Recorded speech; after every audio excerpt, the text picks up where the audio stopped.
జూబ్లీహిల్స్ ఉప ఎన్నికలో కాంగ్రెస్ అభ్యర్థి నవీన్ యాదవ్ కు మద్దతు ప్రకటించారు OU JAC chairman Kothapalli Tirupati. Naveen Yadav Jubilee Hills లో అనేక సేవా కార్యక్రమాలు చేశారని, 1500 మంది విద్యార్థులకు డీఎస్సీ కోచింగ్ ఉచితంగా ఇప్పించారని తెలిపారు. వారిలో 43 మంది టీచర్ ఉద్యోగాలు సాధించారన్నారు. 2000 మంది ఆడబిడ్డలకు సీమంతం చేసి బేబీ కిట్లు పంపిణీ చేశారని, 100 మంది ఆడబిడ్డల పెళ్లిళ్లకు తాలిబొట్టు అందజేశారని గుర్తించారు. ప్రభుత్వ పాఠశాలల్లోనూ అభివృద్ధి పనులు చేశారని అన్నారు. నవీన్ యాదవ్ కే తమ మద్దతు ఉంటుందని చెప్పారు. ఓయూ ఆర్ట్స్ కాలేజీలో చలో జూబ్లీహిల్స్ నవీన్ యాదవ్ కు మద్దతుగా పోస్టర్లను ఆవిష్కరించారు జేఏసీ నేతలు. సోషల్ మీడియాలో నవీన్ యాదవ్ పై తప్పుడు ప్రచారం మానుకోవాలని హెచ్చరించారు.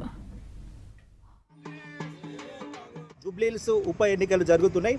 ఆ రోజు నవీన్ అన్న గుర్తు చేతు గుర్తు, ఆ చేతు గుర్తు పైన ఓట్లు వేసి దాదాపుగా ఒక 50,000 మెజారిటీతో కాంగ్రెస్ పార్టీని, నవీన్ అన్నను, చేతు గుర్తుని ఆ గడ్డ పైన కాంగ్రెస్ జెండా ఎగురుతుందని మేము భావిస్తున్నాము. అదే పనంలో మేము ఆల్రెడీ జూబ్లీహిల్స్ కాన్స్టిట్యున్సీ వెళ్ళడం జరిగింది. ప్రతి గల్లీ నుంచి, ప్రతి వాడ నుంచి, ప్రతి బస్తీ నుంచి అందరూ నవీన్ అన్న నవీన్ అన్న నవీన్ అన్న, జై కాంగ్రెస్, చేతు గుర్తే గెలుస్తుందని చెప్తున్నారు. దానికి మేము పూర్తి మద్దతు